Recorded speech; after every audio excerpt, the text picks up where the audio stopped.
There is a garden, there is a city, and there's a kingdom of God. And it is beautiful, and he is bringing it right now into our midst.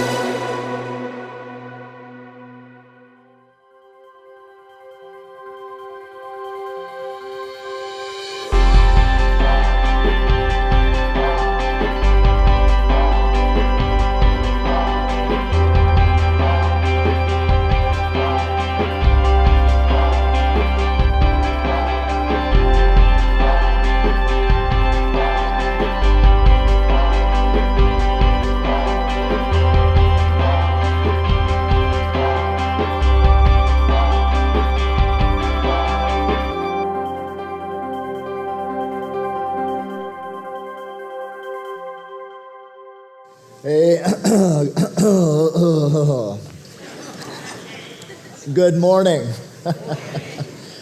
Have you guys seen that commercial? It's a car insurance commercial, and there's apparently a truck accident, and the truck is filled with helium, and everybody's just talking in their helium voices. I've seen that 15 times. I laugh every time I hear those helium voices.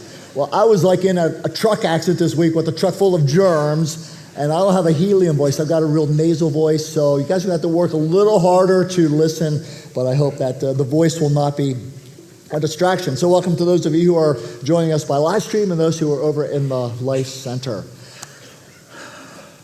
There's an episode in the Gospels where there's a bunch of Greeks, they're Gentiles, and they're visiting Jerusalem for a religious festival, and they've heard about Jesus, and they come to one of the disciples of Jesus, and they say, "We would like to see Jesus." And I found myself wondering, what had they heard about Jesus? Were they merely curious? Was there a little bit of was he the latest fad? Was he the latest current celebrity of religion? They just want to sort of be in, get the latest update in terms of, a fad taking place, or was there something more, something different going on? They were becoming aware that there was a word about Jesus on the streets. And people were talking about the things Jesus was saying and the things Jesus was doing. And they were talking about those words and those deeds with some pretty unusual language. And one of the things that was constantly going on is people were amazed at what he taught, amazed at what he did. And I believe these Greeks heard that and they knew something was going on. And so they wanted the first hand to connect with Jesus. Who is this Jesus? Now, we've been trying to do that for the entire reJesus series over the last 8 weeks. We've been trying to help you see the real Jesus so you can move into an increasingly real connection with that particular individual. And it seems like time has just flown by. It feels like we've only scratched the surface of what we'd like to talk about Jesus. In fact, there's a verse in the very end of the Gospel of John when John's finished talking about all the different things. He said, hey, and this is just a little bit about what's been done, just a few of the things that Jesus did.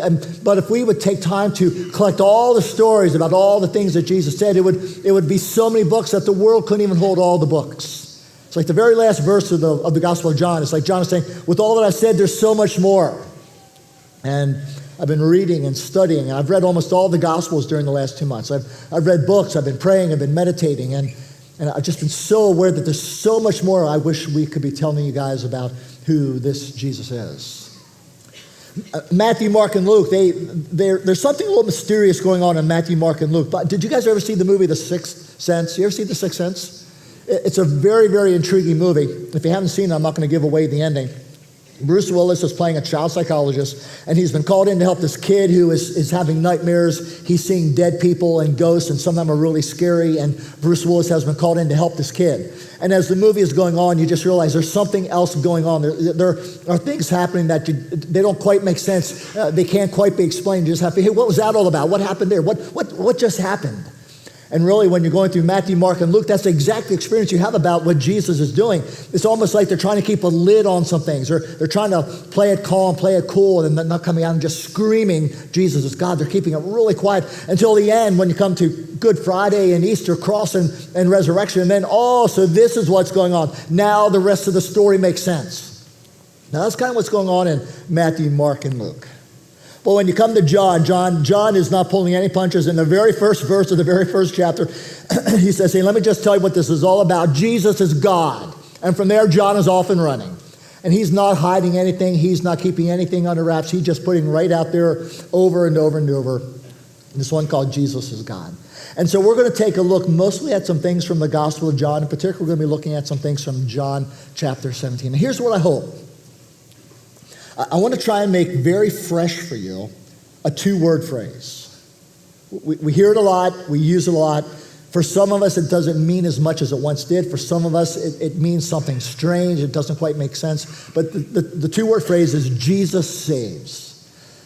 Now, I want to try and unpack that in a different way for you, so you're going to have a better understanding of who is this Jesus God who saves. What is that all about? There's going to be three different things I'm going to say. And really what I'm going to say is I'm going to say the same thing in three different ways this morning. So there's going to be a little bit of repetition, a little bit of overlap. And through this all, you're going to have to listen a little closer because my voice is getting a little bit weaker as the third service is here, okay? So here's the first thing I want to tell you, what Jesus does as God and what it means for Jesus to save us. He makes your life weighty, full of substance, full of brilliance. The biblical word is glory. Jesus brings glory into your life. The word is kavod. Kavod.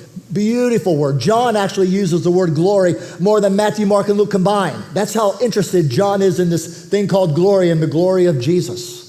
You know, glory is that thing that makes life weighty and substantial. It brings gravity, it brings dignity, it brings substance. But it also brings radiance, it brings illumination, it brings light into life. Those two things are combined in the Old Testament. In Ezekiel talks about the radiance of God's weightiness. The radiance of God's weightiness. Those two things go together. Jesus wound up being that person. In John chapter 1, we have seen the glory of the one and only. His name is Jesus. And Jesus, the appearance of Jesus, glory has come to the earth. And we've needed it because we have this experience that life is weightless. Life is ephemeral. Life is empty. Life is fragile. Life is fleeting. And life seems so transitory. There doesn't seem anything solid anymore. There doesn't seem anything to grab hold of. It doesn't seem there's anything that we can count on that's unbreakable and sustainable. And we can just count it's going to be there over and over and over as the years go by. And where do we find beauty and radiance and illumination, making all things light and bright and aware? I mean, we're missing those things in our culture today. And Jesus comes to restore that. It's called glory. He comes to bring glory back into our lives. I get a little bit of a chuckle. Right now we're in the season where all the celebrities are congratulating themselves for how amazing they are. And they're giving themselves awards for how wonderful they are. And what's really interesting is when we think about celebrity, we think about fame, we think about glory, and yet of all people, the ones who are most aware of how fleeting fame is, how quickly glory passes away are the celebrities. And that's why they're so concerned to remind themselves of all their glory, because they know that one day it's going to be gone. And it's always intriguing when they have these little celebrations of these past actors that most of us don't even remember, and these past movies that most of us don't even remember. And it's almost like they're trying to somehow find something to hold on to, something to be weighty, something to say, hey, I'm significant. But what we're really longing for is glory. Glory. Weightiness, substance, gravity, light, radiance, brilliance. Let me give you an illustration. Maybe this might make sense. So think about the Earth and the Moon and Pluto. And we just have the Moon there for a little bit of representation. But the Earth is that size, and there is Pluto. And Pluto is so much smaller than the Earth that you could take 150 planet Plutos, which, by the way, the scientists don't even want to call it a planet anymore. It's so small. But you could take 150 Plutos and put them in Earth and have a little bit of space left over. That's the relative weight and size and significance and substance of Earth and Pluto. Now look at this one for the Sun and Jupiter. Jupiter is the most massive and mighty of planets in our solar system, and this is a real size comparison about how much bigger the Sun is than Jupiter. You could take 1,000 Jupiters and put them into the Sun and have some space left over for more. That's just how much greater than Jupiter the Sun is. Okay, now look at this slide. This is a comparison of the Sun, Jupiter, and little teeny tiny planet Earth. It's so small, we had to have an arrow there so you can see about where it is. You can put 1,300 Earths in Jupiter, which means you can put 1.3 million Earths in the Sun. That's just how much greater the Sun is than little teeny tiny planet Earth. And the Sun is so much greater than little teeny tinier planet Pluto, you could put 250 million Plutos in the Sun. Now, why am I saying all of this? Well, it's the Sun that is full of glory. It's the Sun that has gravity that keeps all things sustained and circling around it. It's the Sun that has the illumination and the brilliance and the radiance. It's the Sun that has the heat that brings life. All that's in the Sun, not the Earth. The Earth doesn't have any of that. But if you take away the sun and you put the little earth in the center, the solar system flies apart. But that's exactly what we do because we see ourselves as the center. We see ourselves as the center of life. And so we put ourselves, our little personal planet Earth right there in the center, and we expect that that's going to be enough weight and radiance to make life good. And it's not. And what's worse is when we go out and find a little Pluto, and we try to make that Pluto the center of our existence. And a Pluto is an amusement, a diversion, an entertainment, a distraction, a hobby, something that could be good, sometimes they're not, but we take a little Pluto and we put that there and we think that this little Pluto is now going to give my life weightiness and radiance, and it can't possibly do that. It's so utterly insignificant. It doesn't have the glory you need. And then we go look around for a Jupiter, something with a little more size and substance. And there are plenty of Jupiters in our culture. In fact, there are a lot of Jupiters. Marriage is bigger than you as the individual. Family is bigger than you as the individual. Parenting is bigger than you as the individual. Work is bigger than you as the individual. You doing something meaningful that contributes to the well-being of society, that's bigger than who you are. The nation is bigger than who you are. Us coming together as a collective people for purposes. All those things are like the Jupiters that are a part of our existence. But you take any Jupiter and you cast the sun out of the center and you put a Jupiter there, and Jupiter does not have the glory, the gravity, the weightiness, the brilliance for the universe to stay in place. It just doesn't. And yet that's exactly what our world has been doing over and over. We just look Plutos, Earths, and Jupiters, anything but the true source of glory. No wonder our lives are careening madly out of control. No wonder we just have a sense of, the phrase is the unbearable lightness of being. That was the name of a novel. And it was a novel written about betrayal and infidelity. It was a novel written about marriage falling apart and love not working out and work not working out and people unable to find meaning and purpose and this unbearable lightness of being. In other words, there's no glory, there's no substance, there's no gravity, there's no brilliance that we need in life. So therefore, life has become unbearably light for us. That's not a positive phrase. It's a negative. It's unbearably light. There's nothing to hold us. And Jesus comes in. We've seen his glory. But Jesus goes beyond that. In John chapter 17, he says these amazing words. Not only have we seen the glory of God, but Jesus imparts to you and I the very glory of God. See, we don't just want to see glory, we want to partake in glory. We just don't want to have glory holding us in place. We want to participate in glory. And Jesus says, I'm going to give you the glory. I'm going to give you my glory. I'm going to give you the Father's glory. I'm going to bring weight into your life. I'm going to bring gravity. I'm going to bring brilliance into your life. You're going to have those qualities. They're not just out there, they're going to be in you. The Apostle Paul, in 2 Corinthians. This is the only time I'm going outside the Gospels this morning. The Apostle Paul says, as we contemplate this thing called glory, we understand that we are being transformed from glory to glory. In other words, Jesus says, you have some glory now, but you're going to have a whole lot more glory as time goes on. I'm going to make your life weightier, more substantial, full of substance and brilliance than ever. Day by day by day, we're being transformed from glory to glory. Now, by the way, that's what it means for Jesus to save you. He brings the glory of God into your life. He makes you weighty, it makes you beautiful, it makes you radiant. Here's a second thing that Jesus does. He explodes wide open this thing called meaning. He comes and says, listen, I know you're confused about life and about the essence of life, the nature of life, the meaning of life, and the purpose of life. And what Jesus does, he comes and just explodes it open with understanding. This thing called reality. One person said, reality is not all it's cracked up to be. And many of us wind up experiencing reality as kind of dried up and brittle and dry and lacking vibrancy. And yet we want to have life that is flourishing. We want a reality that is flourishing and full of vitality. And Jesus comes and just says, listen, I'm going to explode wide what life is all about. Let me give you two phrases that they might be helpful. It is what things are made of and what things are made for. Reality encompasses both what things are made of and what things are made for. And in 2019, more than ever in the history of humanity, we know what things are made of. We have become experts in knowing what things are made of. And we have become fools in knowing what things are made for. More than ever, we know what things are made of. Less than ever, we know what things are made for. Let me give you an example. I'm going to describe what something is made of.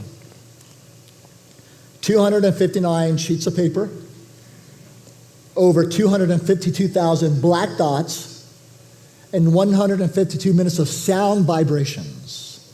What am I describing? I'm describing Handel's Messiah. That's what it is made of. It is made of paper. It is made of dots on paper. It is made of dots arranged on paper. It is made of dots on paper that are played by instruments. And we can tell you more than ever what happens when wind blows over the reed of a clarinet. We can tell you more than we ever could before what happens when the bow is pulled over the strings of a violin and vibrations take place in the wooden chamber. We can tell you more than ever what happens when mallets wind up hitting on the timpanis and the stretched skins. We can tell you more than ever about vibrations and frequencies and pitch and decibels. We know more than ever what it's made of.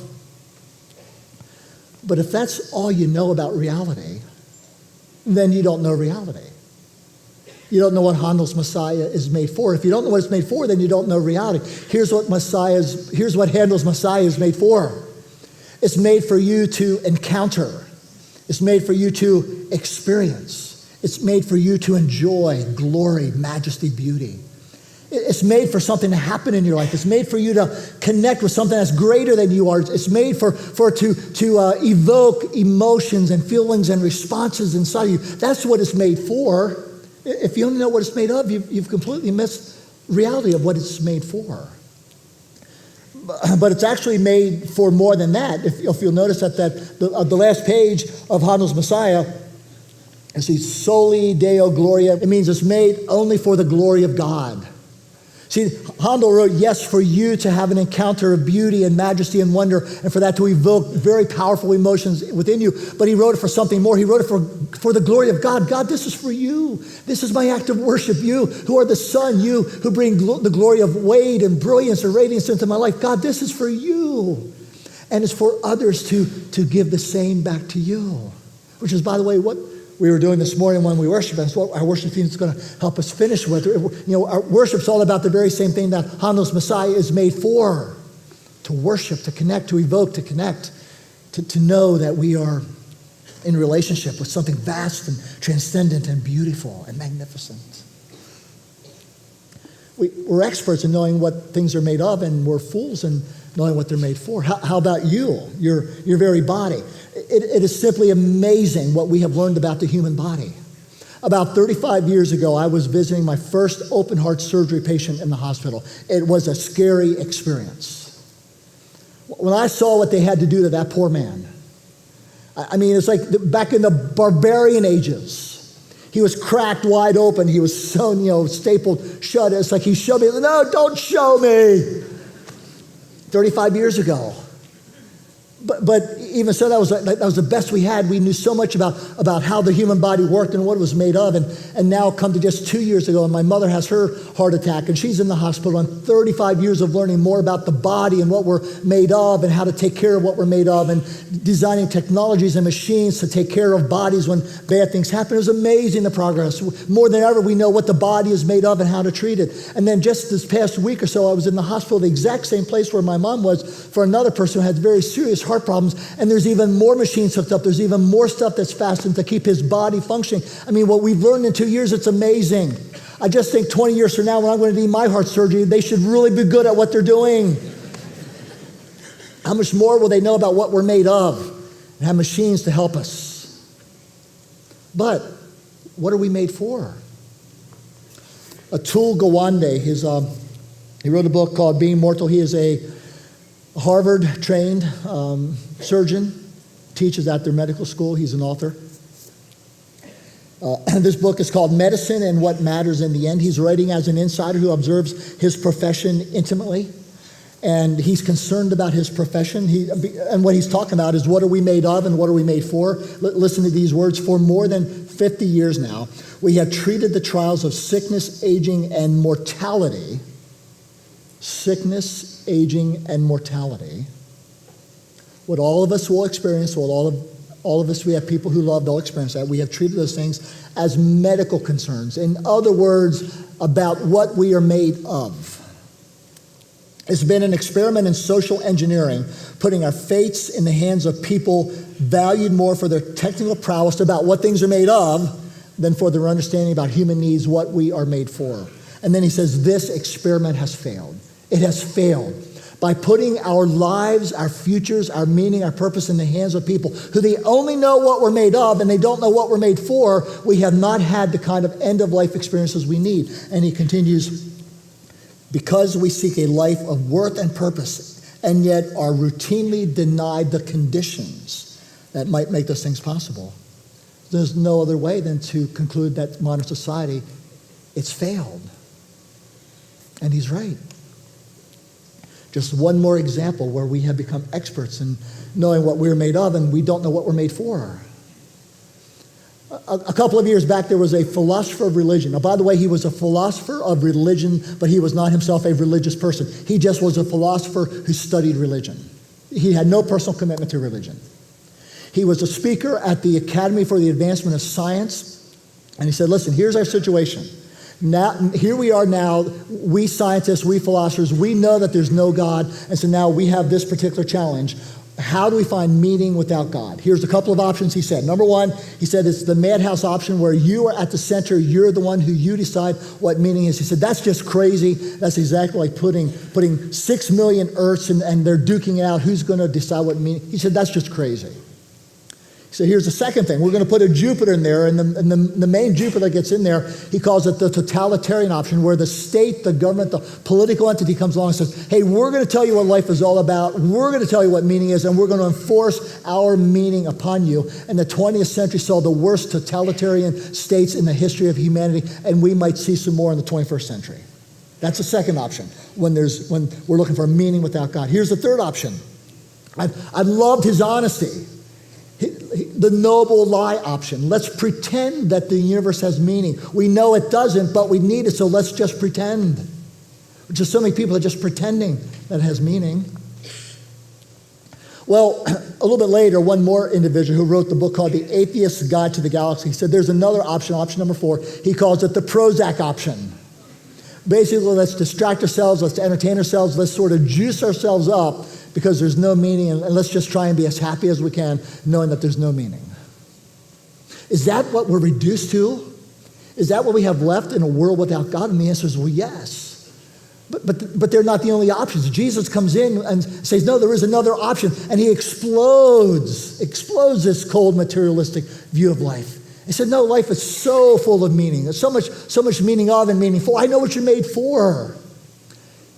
You're made with dignity. You're made with beauty. There's something about you. There is eternity in your hearts. You're a little lower than the angels. God has made you fearfully and wonderfully. And when he made you, he knew what he was making. There's something spectacular about you. And what you're made for, you're made with Jesus in John 17. He says, listen, you're made to participate in the life of God. I'm going to be in you. You're going to be in me. We're all going to be in the Father. You're made to participate in God's life himself. That's what you're made for. Which is why we love to worship, because when we worship, we are so participating in the life of God.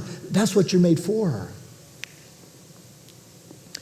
The stories of Jesus in the Gospels, every single person he met, no matter how low they were on the social ladder, no matter how high and muddy they thought they were on the ladder, every single person, Jesus knew what that individual was made for. And he came in and he treated them with dignity and grace and love and nobility, and he raised them up.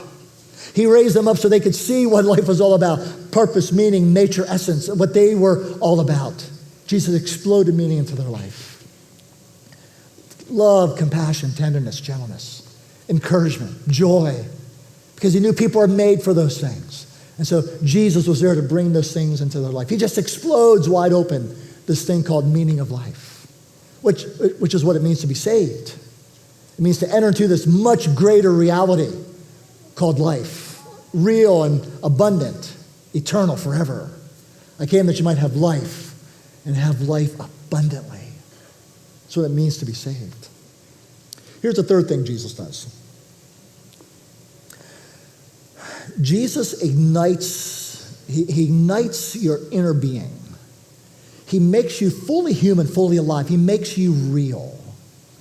Okay, here's another one of the poets, and this poet was, again, not a believer in God, and it's Stephen Crane, and Stephen Crane wrote the poem. He said, "Sir, a man said to the universe, I exist."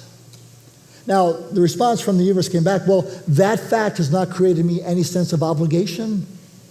Sir, I exist, we say to the universe. And the universe says, so what? Who cares? That's what he's saying.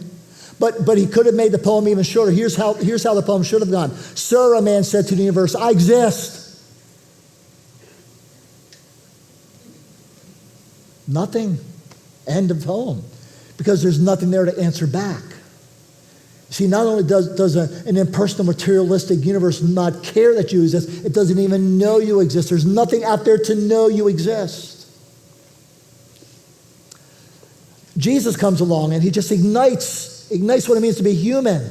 He ignites us with love. So now you and I, we say to the universe, I exist. I exist.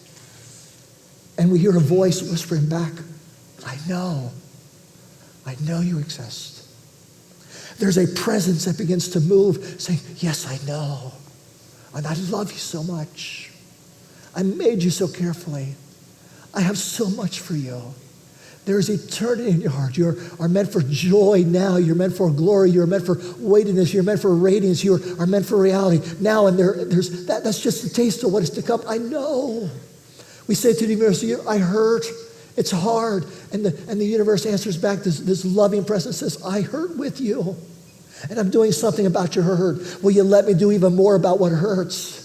See, that's what Jesus does. He ignites our emotions. He makes us alive with love. You guys have all heard the story of the Velveteen Rabbit, haven't you? Have you read that story to your kids?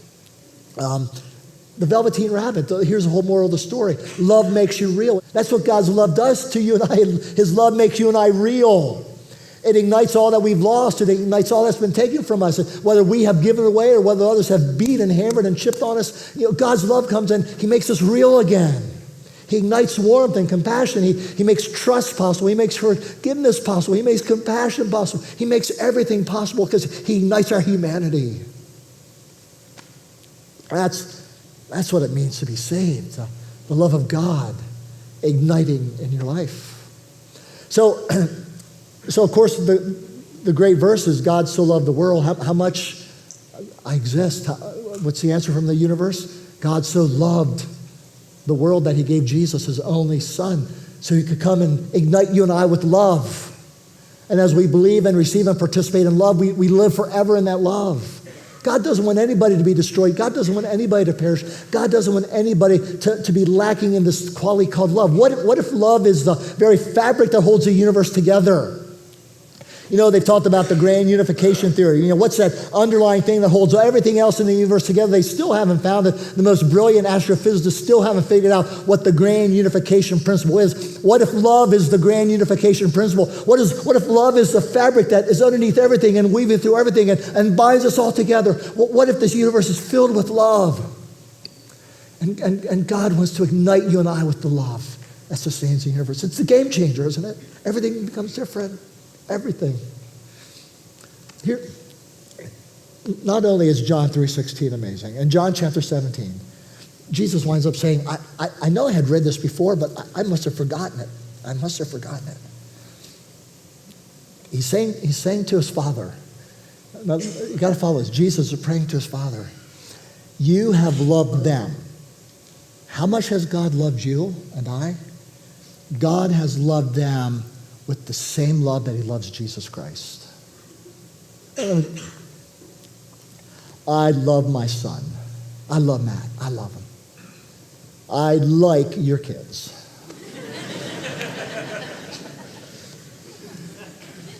Most of them. That's not how God the Father is. Think about this. The same love that God the Father has for God the Son, that's how much he loves you. I cannot wrap this poor, feeble intellect around such a beautiful thing. Can you? That you're loved that much? And then Jesus goes on and says, listen, here's what I'm going to do for the rest of my short time on earth, and here's what I'm going to do when I'm up in heaven. I'm going to spend the rest of my time helping everybody that I know how much you love them. For the rest of my life, that's what I will do. I will make sure I will deliver into everybody I can just how much they are loved by God the Father. That's the mission of Jesus right now. It's going on right now. It's going on right now. Today, if there's one thing, his Jesus' mission is to help you know just how much you are loved by the Father. And that's what ignites our humanity. It makes us fully human and alive and able to be real.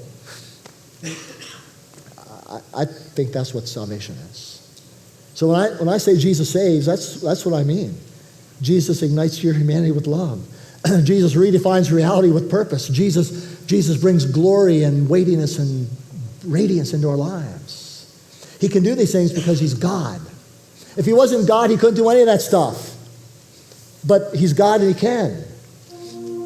And so therefore, John says, that's why I wrote this gospel.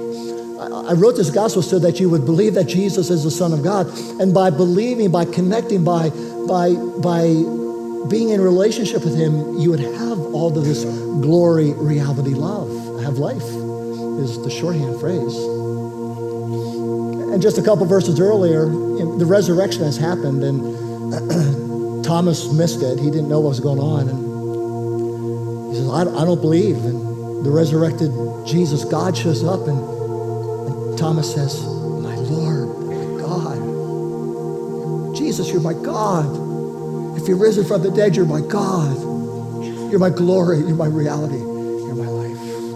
Hey, that's what this series has been all about. Could you just bow with me for a word of prayer? And by the way, thank you for your patience with this very feeble voice today. I pray that the Spirit of God's been working through this weakness. If you're here and you have never been able to say, my Lord and my God to Jesus, today is a great day to say that. In fact, maybe you've been hanging out here, you've been coming here because of Jesus. That's been that voice, that presence in the universe calling you and saying, I've got more for you. I've got so much more. And so if you've been feeling that, then all you need to do is say, Jesus, you are my God. Today I'm gonna claim you as my God. There's other verbs that are used in the Gospel of John. They're all good. You can say, Jesus, today I believe. I believe you're God. I believe. How about this word, accept? You can say, Jesus, I accept you as my God. I receive you as my God. I'm connecting with you and relating with you, not as some, I don't know what, but today it's all different. Today I'm calling you my God. And so if whatever way you're articulating that prayer, I want you to know that glory, reality, and love has now entered your life in a new way. And how about for all of us, could we just maybe have this as our prayer as we go into worship? If Jesus isn't God, then I kind of wasted your time this morning. He's really not that important if he's not God. But if he is God, then he can do the things I described this morning, and then he is supremely important. But please do not ever allow Jesus to be only moderately important for you. So right now, would you just say, Jesus, today, man, you are my God, and you're going to be supremely important.